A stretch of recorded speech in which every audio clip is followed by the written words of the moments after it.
So now that we've done some stepping and rooting movements moving forward, our next step, literally, is to think about bringing those concepts into moving backwards. And there are three primary ways of moving backwards. One is front foot, then back foot. So front foot, then back foot, front foot, back foot. The second is back foot, then front foot, back foot, front foot. And the third is the zigzag step that we've done before, this way, moving back this way.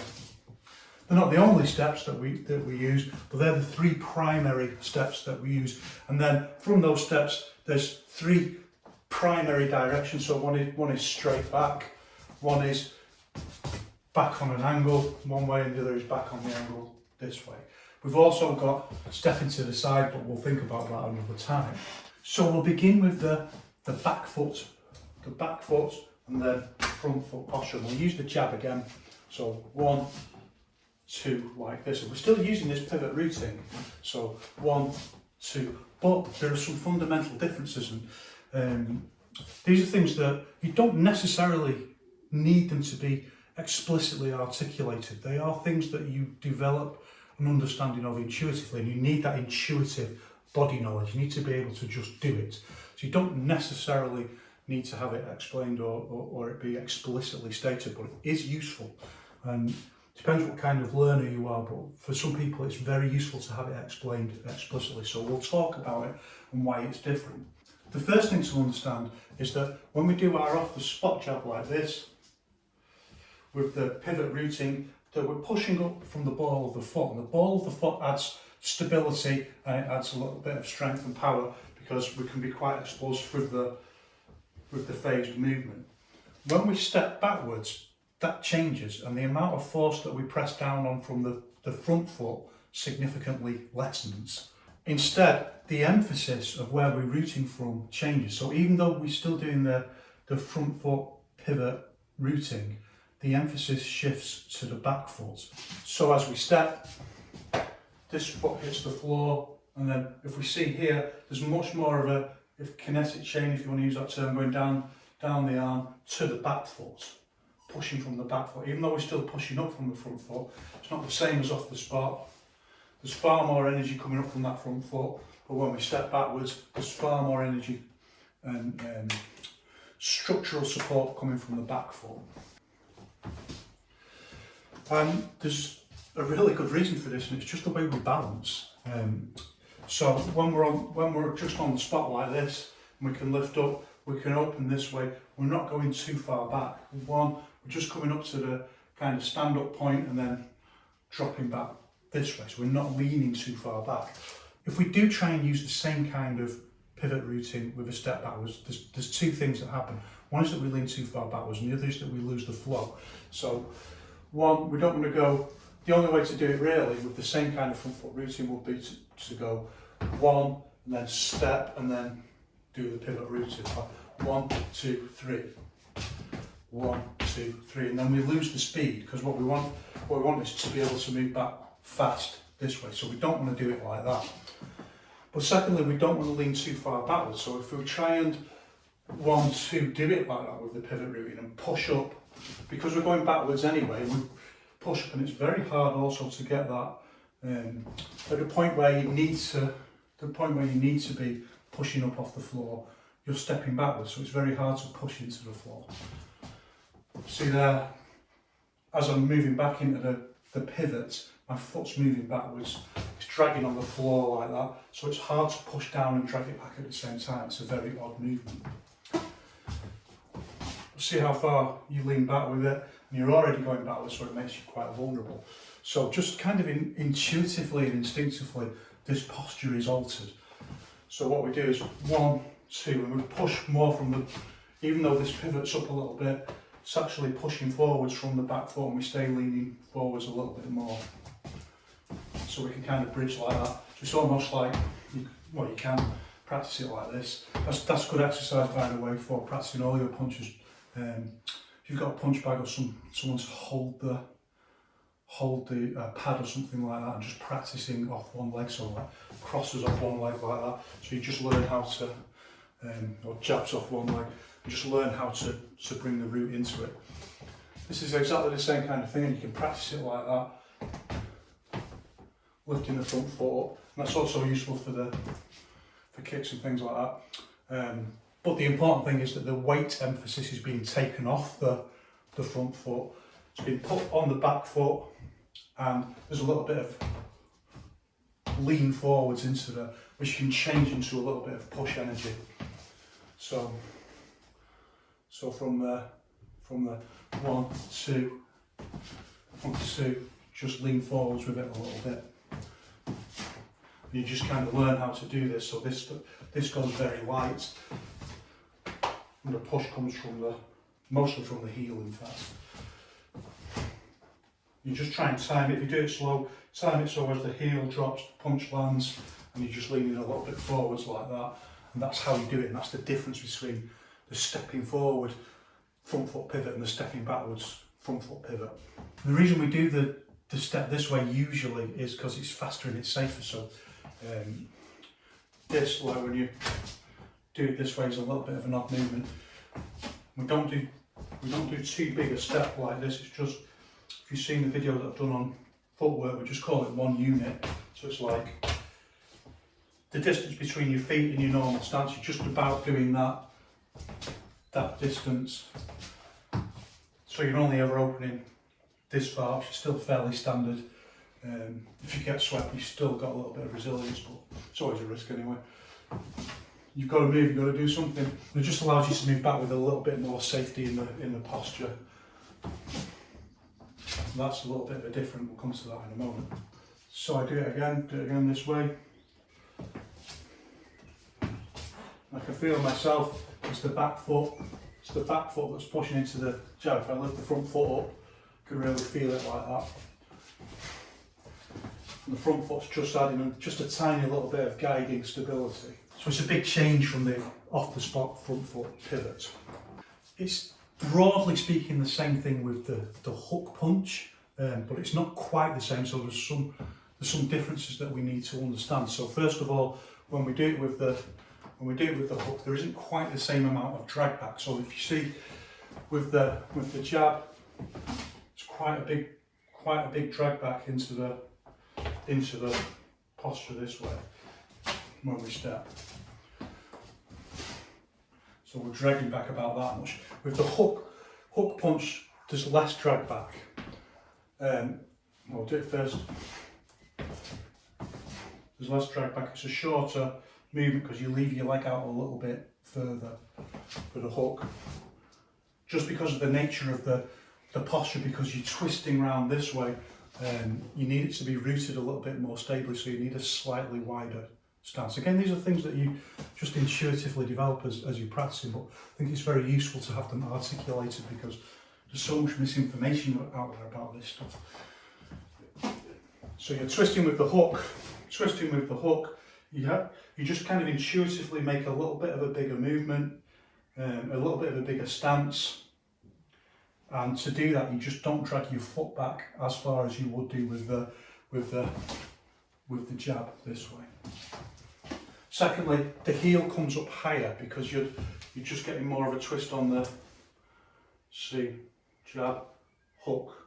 You're just getting more of a twist on it to get around to get more play in your short, sharp movement. When you do it fast with Farley, just more play around the movement that you need for this. So the heel comes higher, the movement is shorter.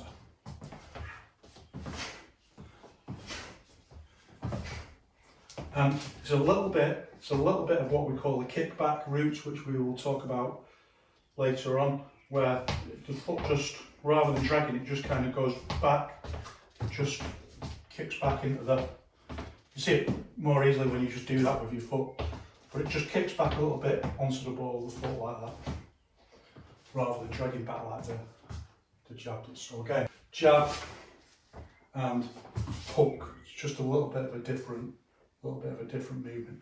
Wider stance, more stable, heels up higher. And of course you can probably see as well that the hook goes out a little bit to the side in the way that the jab doesn't. So the jab comes pretty much straight back in a straight line, whereas the hook just goes out a little bit, it drags back. The jab footwork comes back like that, the hook just goes out to the side. a little bit like that. Again, it's just compensating for the twist in the movement and how awkward the movement is by making the rooting that a little bit more stable. Just micro adjustments will making all the difference. Again, the uppercut is a little bit of a special case. So when we step back foot first, one step, and then lift up, it's almost a combination of the hook and the jab rooting. So it comes back kind of flatter, but it lifts up higher. But it's lifting up higher this time, not to get the twist round, not to help with the twist round, but to help with because we want to lift the body up with the uppercut. Like we want to lift someone right up, like a big Superman uppercut. So it's a combination of those two. Thanks, mate. Always on side with the nut shot, aren't you? So it's a combination of the two. It tracks back kind of straight, but it lifts up. And again, remember, just like with the normal uppercut, you're pushing up the leg, you're extending the leg a little bit more to get the body to come up like this for the uppercut. This way. And it doesn't need a big movement. So the foot comes back straight, lifts straight like a jab, step back, but lifts up higher like a hook step back. So it's a combination. And once you kind of got those combinations and you understand them, then you can think about those as families of movement. And then you can think about, if you've got a particular technique to do, which family of movements does it suit? Now, mostly this is body knowledge, so you don't have to overly think about it. If you did, it wouldn't be very functional. So you have to develop the ability to just naturally do the right kind of footwork for the right kind of routine for each posture. But thinking about it at first and thinking about, for example, well, if I'm doing a chopping upwards, what kind of footwork is it? Now I just intuitively just do it right. It's like the hook, because it's a kind of hook. You think like, well, what's an elbow? It's much more like the jab. So you start developing that intuitive ability to choose the right kind of routine foot or the posture. So next we need to think about how we would do a backhand technique using exactly the same footwork. And this is quite interesting because if you developed an intuitive ability to use the correct footwork and you have enough space, you have enough time to be able to consciously choose, you only need a split second, but if your intuition is good, you only need a split second to do it the easiest way, the most useful way. And that's not to do it this way. You wouldn't normally do back foot and then change into a backhand punch, because it's a little bit clumsy, because you've got to go step and then change. You would normally do it the other way with a shuffle like that. 1, 2, we'll look at that in a moment. But in the moment, you might find yourself, you might have been going for a lead hand technique, and then you have to change for whatever reason to a backhand technique. So we need it. And we need to practice all of these things. And in fact, the more awkward the thing is, the more you should practice it, because that's how you really push forwards your ability to develop this kind of intuitive understanding of which kind of footwork to use. You kind of break through the barrier by forcing your body into these situations where it's got to practice these really awkward things that you're not comfortable with. That really elevates your level.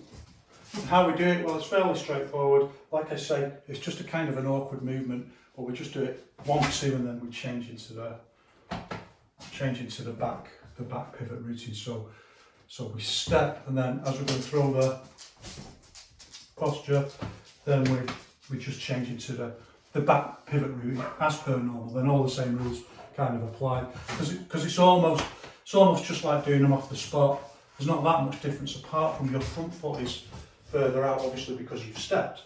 So we have to pull in as we twist into the pivot route. That's the only difference.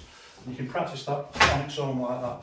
You can practice a wider stance and then just lifting into the posture. So 1, 2, 1, 2.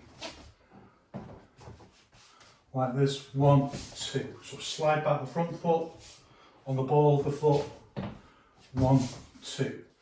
And this is a really good example, by the way, of like, you might think it's kind of odd to talk about people landing with the heel first, moving backwards. It seems such an awkward, why would anyone ever do that? But you can see how people would easily do that here by just dragging the foot flat footed backwards so that the whole foot's on the floor. So obviously the heel is first, and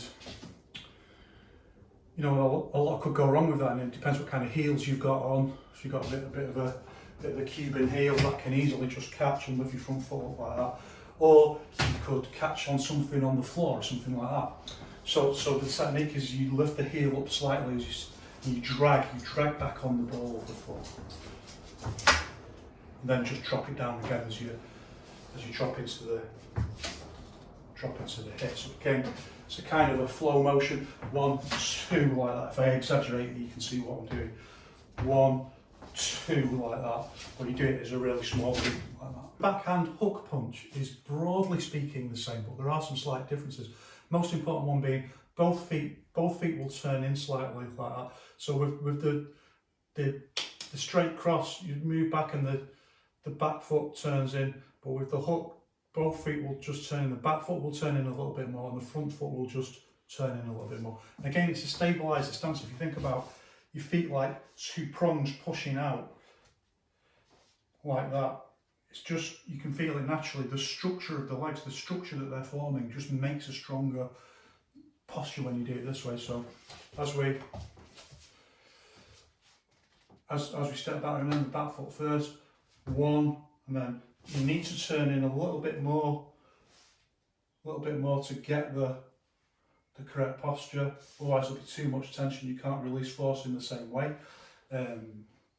I mean, you can argue about that, but the idea is you want fast twitch movement. So if there's some tension in the body like that because your foot's flat, then you just can't fast twitch in the same way. So you're losing out on this equation that magnifies, you know, the impact of your mass times the speed of the movement that you can generate. So 1 and then 2, and you see the front foot just twists in as well, like with the. And all it's doing is stabilising the posture because there's you know, push force going that way. So it's just instead of like just going out over my ankle like that, it's just changing it. So you know, that's far weaker posture. You can try it yourself like that. Feels far weak. The legs just buckling. But you change that way, it's more like a side kick, and it feels like 10, 20 times stronger to do that. So it's just the body naturally just shifting the routing into a more stable position. So it twists in like that, and this foot twists in more, and that's the rule. You just develop it intuitively, but if you're feeling like, if you practice this and you're feeling like, wow, this feels really weak, I'm going to go over at my ankle, just try turning that front foot in a little bit. It's difficult for me to, like all the time when I'm teaching, I see, like, you know, someone tries to do something and like I can't remember ever not being able to do it, and they're like, wow, how do you do that? And sometimes it can be the most simple thing. So sometimes I forget that, you know, not everyone's going to be able to do this intuitively. So if you are feeling like, well, when I do that posture, my legs feel really weak, or it feels like a buckle risk, or it feels like an ankle twist risk, just think about the angles of your feet and where they are, and then just start experimenting, like which way is stronger and which way is weaker. The uppercut is again like a combination of the previous two. So first of all, we're stepping back, but now there's more of a drag back. It's a closer range posture anyway, so there's more of a drag back, a shorter stance than, for example, with a hook. There's more of a drag back, and the foot turns out, so it doesn't do it like it does with a hook exactly. 1, drag back, and then twist out, and then push up off the back foot this way. So it's very much like the hook punch trying to stabilise, but it's shorter posture like that. And you need that to get this kind of lift up, and the way the uppercut works to like hit the posture and lift them right up, and use the whole strength of the back to lift them up in that lifting posture. So it's kind of a combination between the two. So experiment with those 3 and just see how you can make them work and function. If it's not quite working out how I'm talking about, just have a think about what are the angles of your feet relative to one another. And the thing then with the uppercut, of course, is that as you step this is quite an off balance posture. It's quite a risky posture, but you know, it's actually quite easy to push someone over. Like if you just get hit off balance, so you've got to take some risks. If you can get in with a shot, it can be worth it. But because it's a narrower stance, of course, it is a little bit more of a sort of boom and then back fairly quickly back into your normal stance. But it is a bit of a pushover risk. So another posture that's very similar to the hook. It's pretty much exactly the same footwork, only just lifting a little bit higher. And it's the planting fist that goes over the top. So one step, and just as with a hook, you're kind of stepping out, 1, 2, a little bit like that, going out a little bit more to the side, and then the only difference is you want to lift up more off the back foot to get that height on the posture. So 1, 2, you lift up more, and your weight is leaning a little bit more forward to get over the. Again, it's a risky posture. It's a pull risk if you get pulled, but you can get pulled and pushed in any direction, whatever you do. You're always taking a risk, whatever you do. So you're lifting higher off the back foot than you would with a hook. So the hook maybe twists in a little bit more, but this one lifts up a bit more over the top, and you root it like that. And the rooting force, you can feel it pushing from the back foot, whilst all your weight is down on the front foot. So if this foot gets swept or something like that, then you are in trouble.